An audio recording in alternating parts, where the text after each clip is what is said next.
Bienaventurado el que lee y los que oyen las palabras de esta profecía y guardan las cosas en ella escritas, porque el tiempo está cerca. Son muchas las preciosas verdades que contiene la palabra de Dios, pero es la verdad presente lo que el pueblo necesita. Bienvenido a su programa, La Verdad Presente.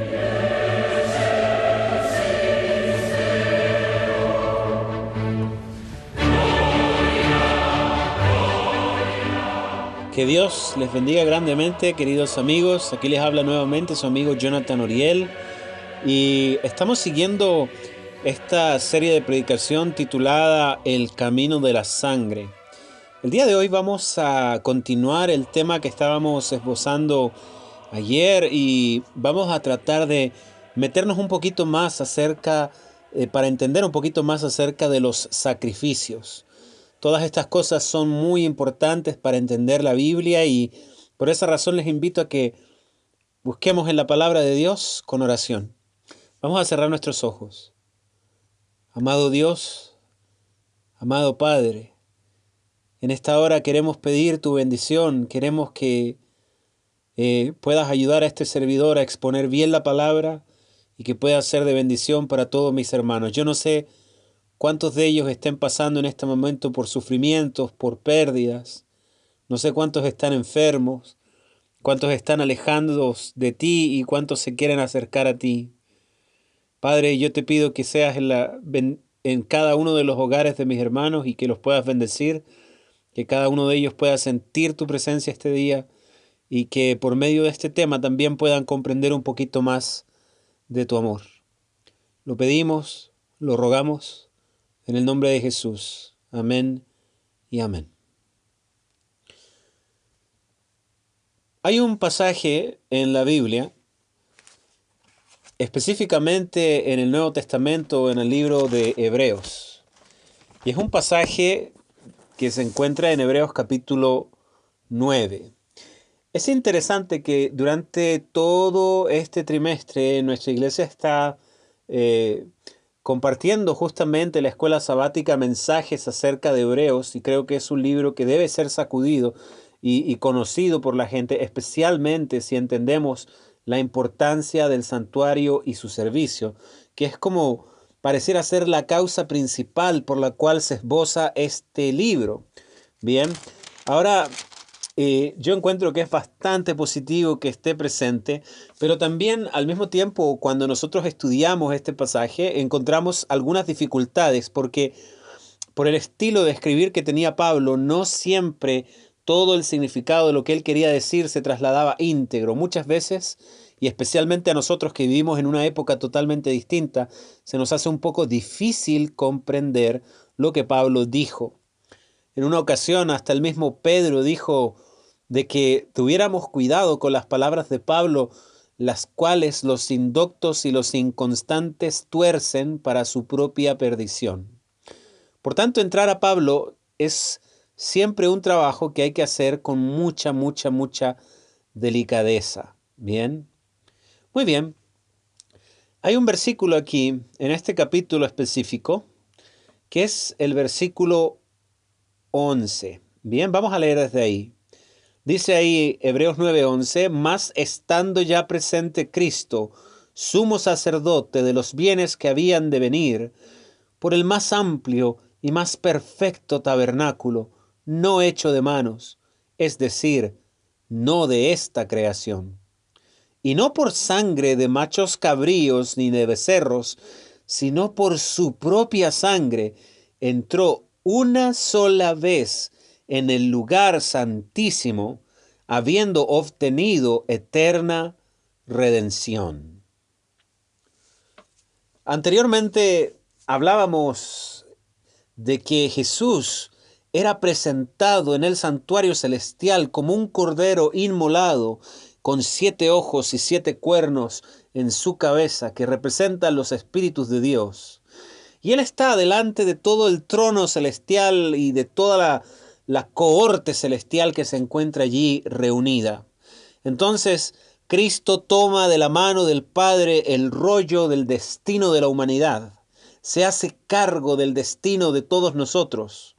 Y les hablaba que en ese momento era un momento especial, pero no les decía cuál era. Y fíjense que a mi parecer, el momento que se refleja en Apocalipsis es este mismo momento que se refleja aquí en Hebreos capítulo 9. Aparece que Cristo ya como sumo sacerdote ya no es un sumo sacerdote aquí en la tierra, sino que es un sumo sacerdote allá en el alto cielo, mediando por todos nosotros, siendo el intermediario del nuevo pacto de su sangre delante de Dios. Por eso es que aparece como un cordero inmolado en Apocalipsis capítulo 5. Pero ahora bien, para mucha gente cuando se lee este pasaje hay un problema grande e interesante. Fíjense en el verso 12, queridos hermanos, dice, y no por la sangre de machos cabríos ni de becerros, sino por su propia sangre, Cristo entró una vez en el lugar santísimo. ¡Wow! ¡Qué tremendo! Dice aquí que Jesús entró al lugar santísimo. Y fíjense, Pablo tiene que haber escrito esta carta por allá en el año 60 después de Cristo.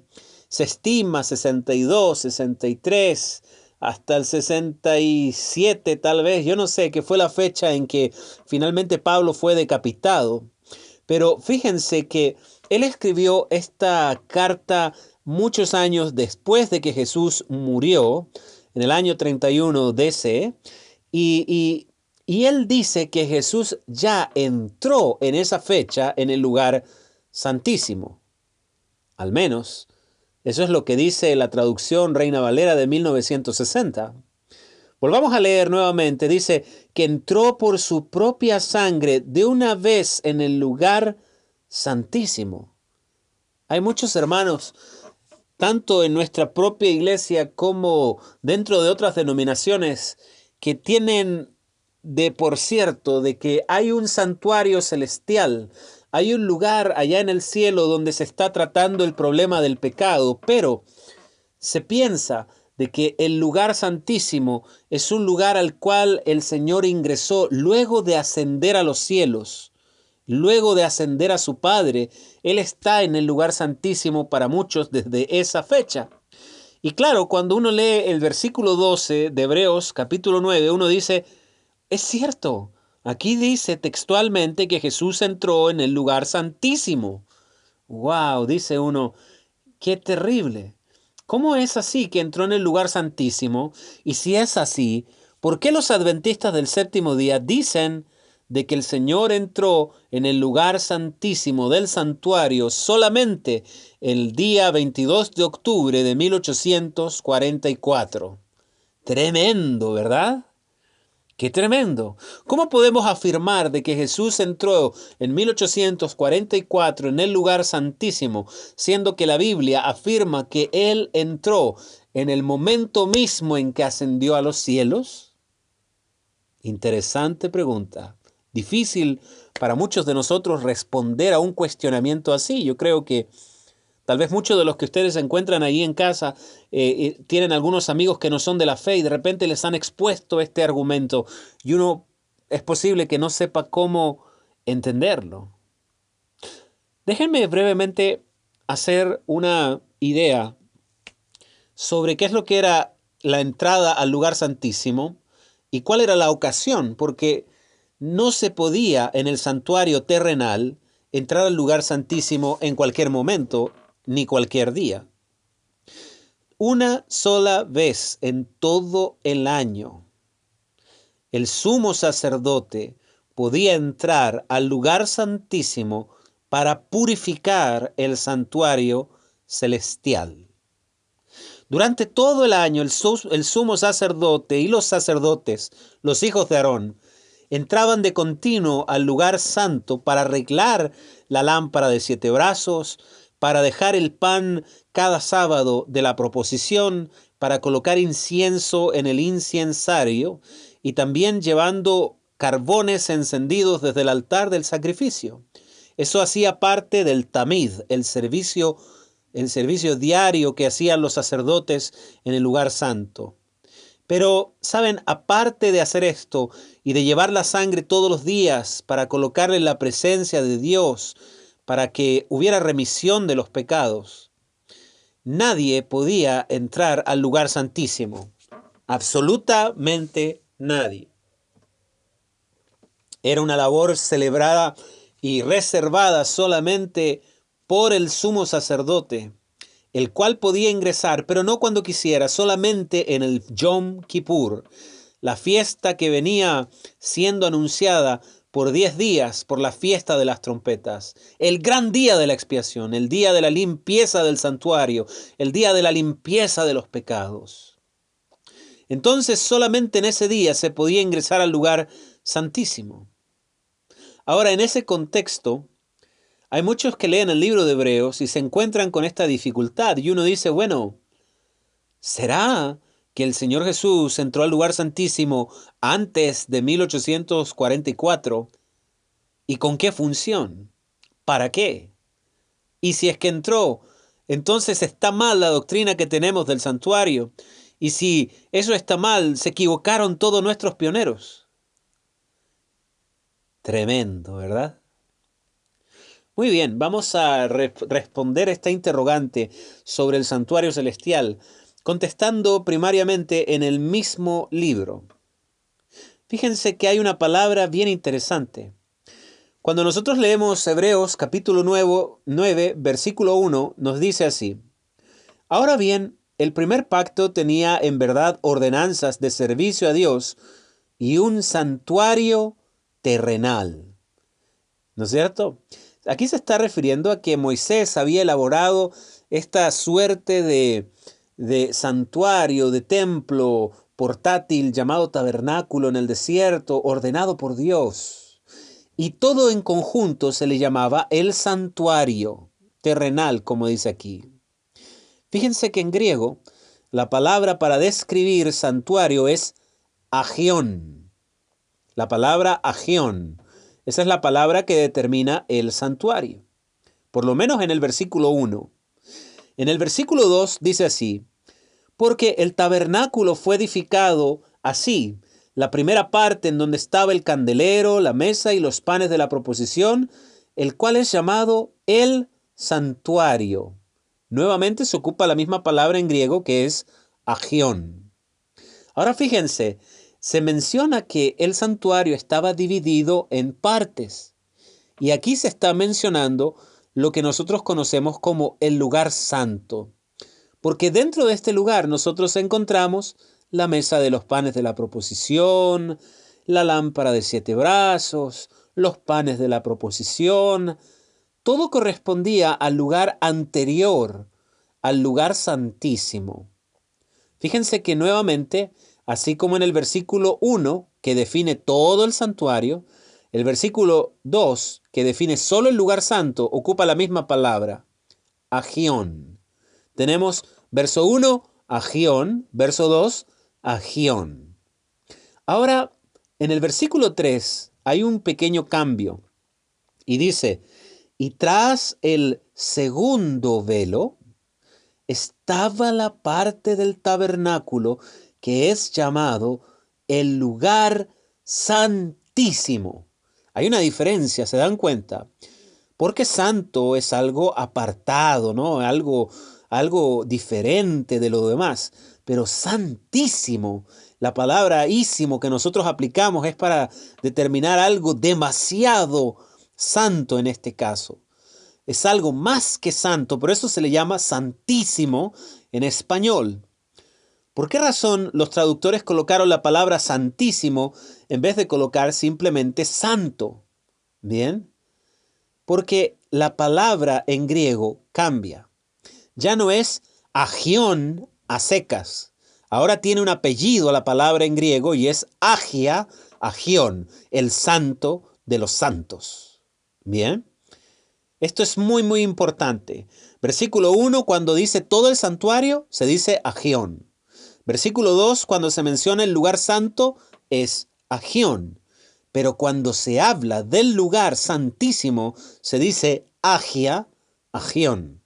Bien, y para que no quede ninguna duda de lo que hay allí, en el versículo 4 describe qué es lo que había en el lugar santísimo. Dice, el cual tenía un incensario de oro, el arca del pacto cubierta en todas las partes alrededor de oro, en la que estaba una urna de oro que contenía el maná, la vara de Aarón y las tablas del pacto. Definitivamente estamos hablando del arca de Dios, donde están los 10 mandamientos, donde Dios hablaba en la sagrada Shekinah. Estamos hablando de un lugar de donde la presencia audible de Dios se manifestaba.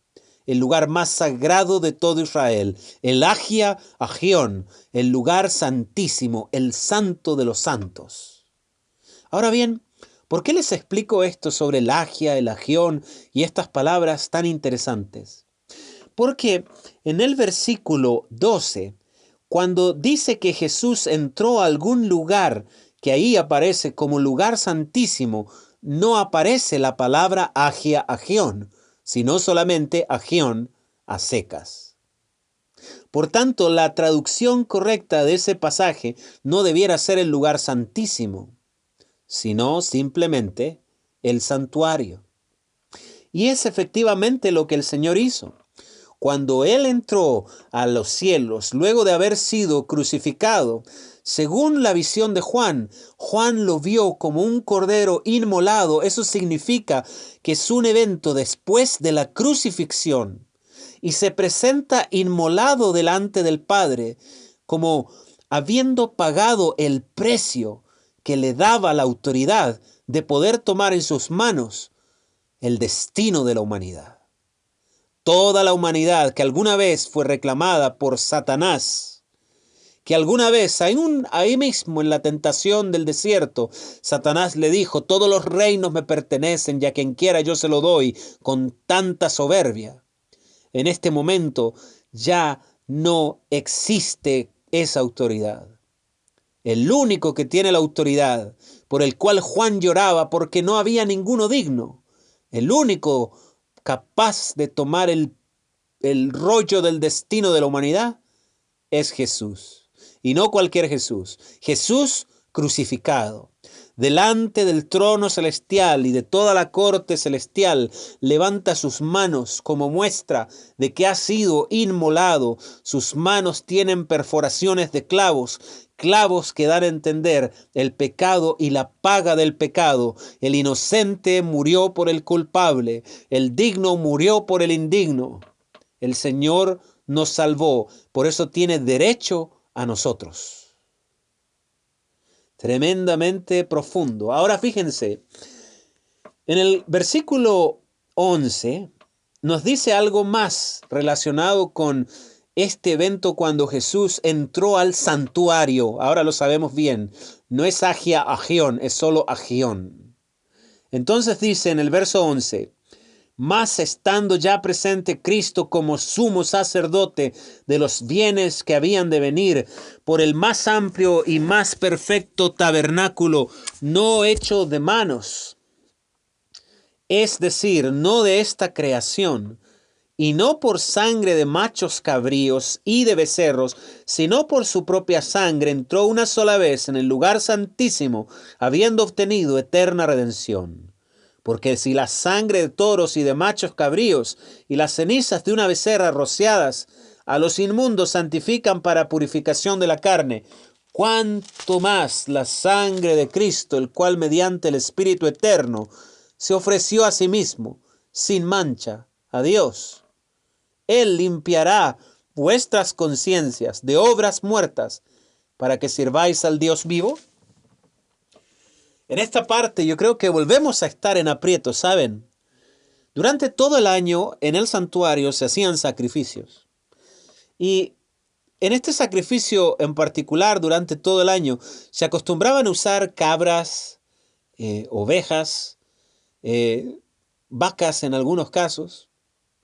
Pero el macho cabrío normalmente se utilizaba junto con el cordero en la fiesta del día de la expiación. Volvemos atrás otra vez.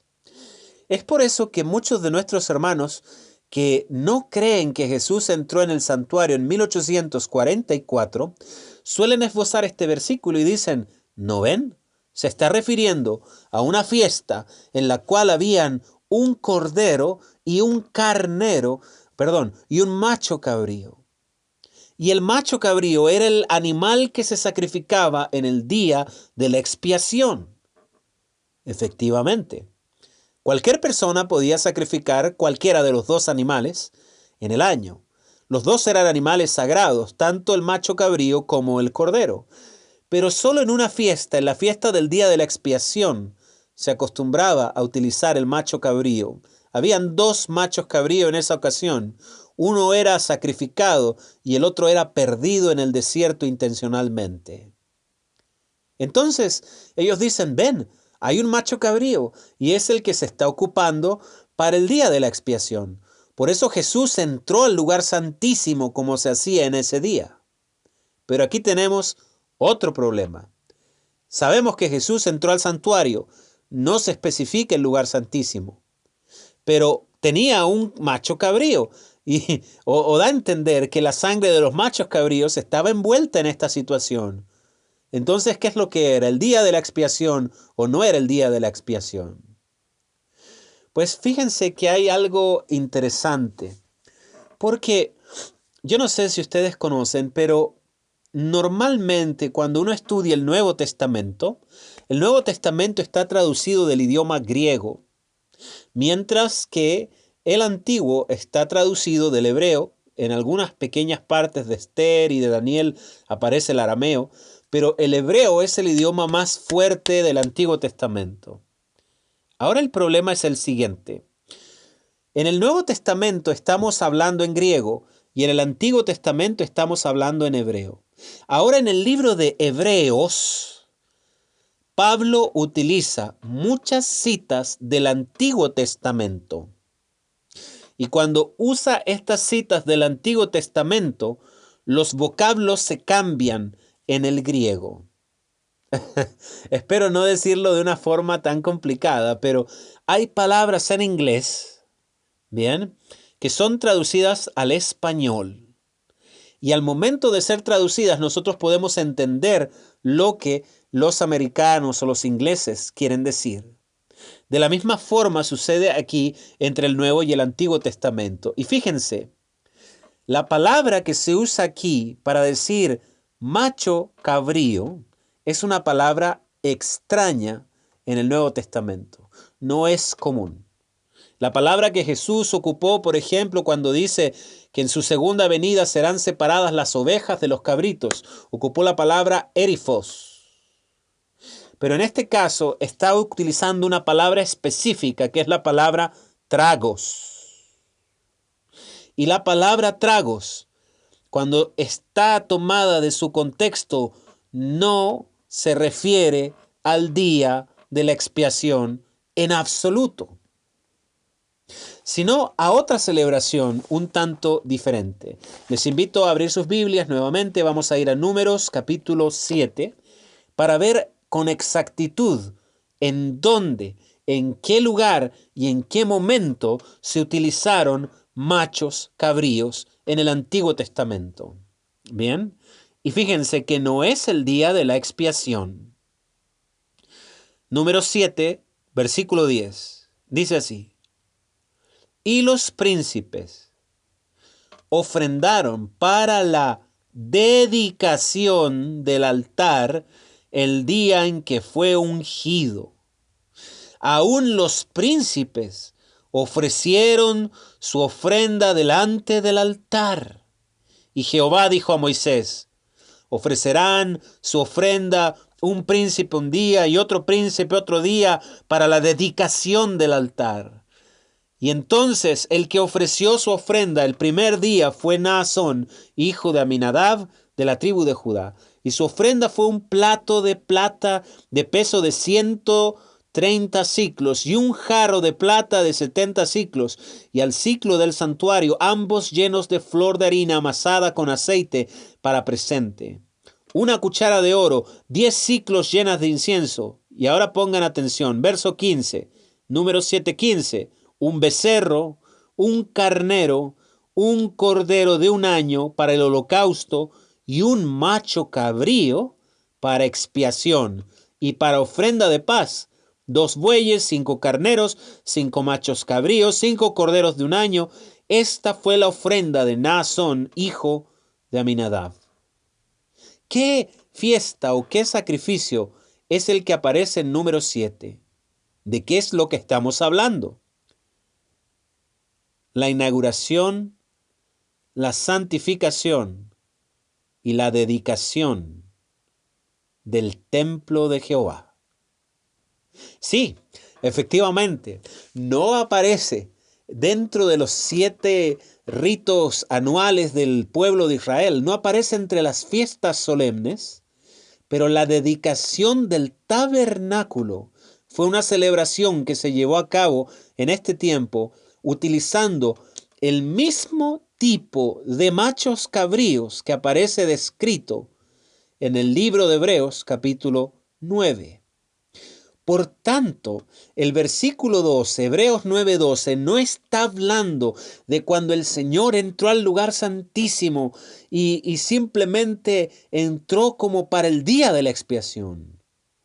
Estamos hablando de algo totalmente distinto: la inauguración del santuario, la dedicación del templo de Dios. Esto es increíble. Por eso es que el Cordero entra al santuario. Y es algo que mismo dice ahí, exactamente en el libro de Hebreos.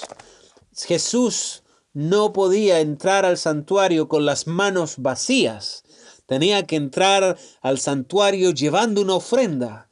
Por tanto, el santuario no podía ser inaugurado si Jesús no llevaba una ofrenda. Pero cuando tú abres Apocalipsis capítulo 5, ves al Cordero que se presenta con una ofrenda, porque el Cordero está como inmolado. Tal cual como aparece descrito en Hebreos, sacerdote y ofrenda al mismo tiempo. Qué tremendo, queridos hermanos, poder llegar a este tipo de mensajes, a este tipo de conclusiones y poder comprender cómo es que funciona el santuario celestial. En el santuario celestial, que es una copia del santuario terrenal, viceversa, podría sonar bastante mejor. ¿Saben? Es increíble, en el santuario terreno había un lugar santo, había un lugar santísimo. Y en el lugar santo era un lugar donde todos los días había un servicio por el ser humano. Bien, todos los días existía lo mismo. Tanto afuera, en el atrio, como en el lugar santo, eran centros de actividad cotidiana.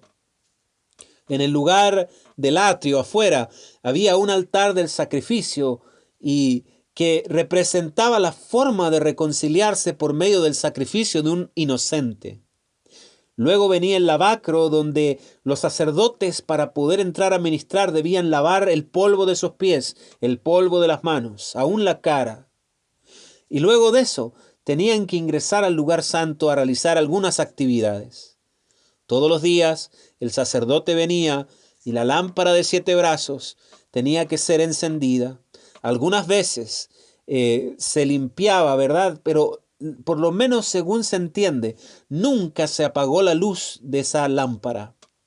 Podían apagarse tal vez un candelero, tal vez 2, pero no las 7 lámparas. Hasta 3 podían quedar encendidas. Mientras el sacerdote venía, rellenaba los que ya estaban apagados, los rellenaba con aceite y los volvía a encender. Luego apagaba los otros para rellenarlos con aceite y que todo el día, mañana y tarde, la lámpara estuviese prendida. También, por otro lado, estaba el sacerdote que entraba al altar del incienso. Esta historia es bastante conocida. Cuando tú lees en Lucas capítulo 1 que Zacarías, el padre de Juan Bautista, entró como todos los días, le tocó en suerte entrar al santuario. Y él estaba en ese momento limpiando el altar del incienso. Y la palabra es expresa, ¿no? Él tenía que llevar fuego desde el altar del sacrificio, cenizas del cordero. Y con esas cenizas encendía nuevamente el fuego del incienso que no debía apagarse. Y entonces el incienso era colocado encima, una mezcla secreta que hacía fragante todos los sacrificios del lugar. Recuerden que era muy necesario de que el santuario estuviera de alguna forma perfumado. Recuerden que todos los días los sacerdotes asperjaban sangre, tanto en el altar, en los cuernos del altar del incienso, como en la cortina que mira hacia el arca del pacto. Ahora imagínense la sangre siendo asperjada en esa cortina durante la mañana y durante la tarde, 360 días al año. Yo no sé si alguna vez alguno de ustedes ha pasado por fuera de un matadero. El olor es asqueroso. La sangre podrida tiene un olor horrible, mortecino. Es como cuando encuentras algún animal muerto en el campo y no necesitas saber dónde está, simplemente ya lo hueles. Ahora imagínate ese olor dentro del lugar santo y asperjando sangre día y noche, día y noche, día y noche, día y noche. Tremendo, ¿verdad? Eso tiene que ver con el camino de la sangre y yo creo que vamos a hablar de eso con la ayuda de Dios más adelante. Pero por ahora quedémonos en lo lindo. El incienso emanando en una nube de humo que pasaba por encima de la cortina y entraba al lugar santísimo. Un perfume que podía olerse a kilómetros de distancia según la inspiración. Ese era el servicio continuo y todo ese servicio continuo se inició con la inauguración del santuario terreno. De la misma forma, cuando Cristo entró en los cielos, inauguró el santuario celestial y entonces desde ese momento comenzó ya no en figura, sino en realidad. La limpieza de cada ser humano, la mediación por cada uno de nosotros. Es por eso que nosotros tenemos en cuenta a Jesús como nuestro sumo sacerdote. Para que fuera sacerdote, tenía que entrar y ser semejante a nosotros. El sumo sacerdote común aquí en la tierra, comía parte del sacrificio que se hacía por el pecado. Eso significa que él se hacía parte del pecado del pueblo. Por eso él, además de sus pecados, él hacía un sacrificio propio para ser limpio del pecado también. Él mismo tenía que ser purificado para luego mediar la purificación de otros. En el caso de Jesús, que no cometió ningún pecado, asumió nuestra naturaleza pecaminosa para poder ser nuestro sumo sacerdote, para poder inaugurar el santuario con su propia sangre. Queridos hermanos, vamos a dejar hasta aquí el día de hoy. Y en el siguiente capítulo vamos a estar hablando acerca de los sacrificios. ¿Bien? Y quiero dejarles muy en claro, Jesús nos ama y nos amó a lo sumo, se entregó a sí mismo para hacer cosas que nosotros ni siquiera imaginamos. Vamos a orar. Querido Dios, por intermedio de la sangre de tu Hijo, te agradecemos por tanto que has hecho por nosotros. Abrir un santuario en el cielo para preocuparte de nosotros, pecadores finitos, para limpiarnos y purificarnos, para hacernos uno contigo nuevamente, para reconciliarlos de la mancha del mal que está sobre nosotros. Gracias Dios por tu amor, gracias por lo que haces. Pedimos tu bendición en este día, en el nombre de Cristo Jesús. Amén.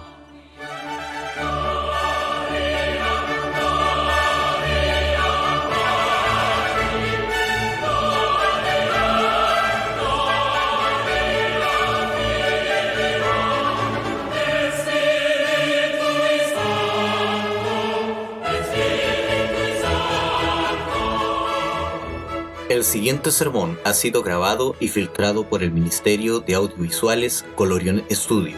Si te ha gustado nuestro trabajo, puedes dirigirte a nuestro canal de YouTube, Colorion Studio, y buscar nuestro podcast La Verdad Presente y otros temas que pueden ser de tu interés.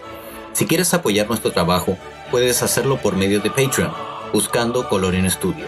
El Señor les bendiga.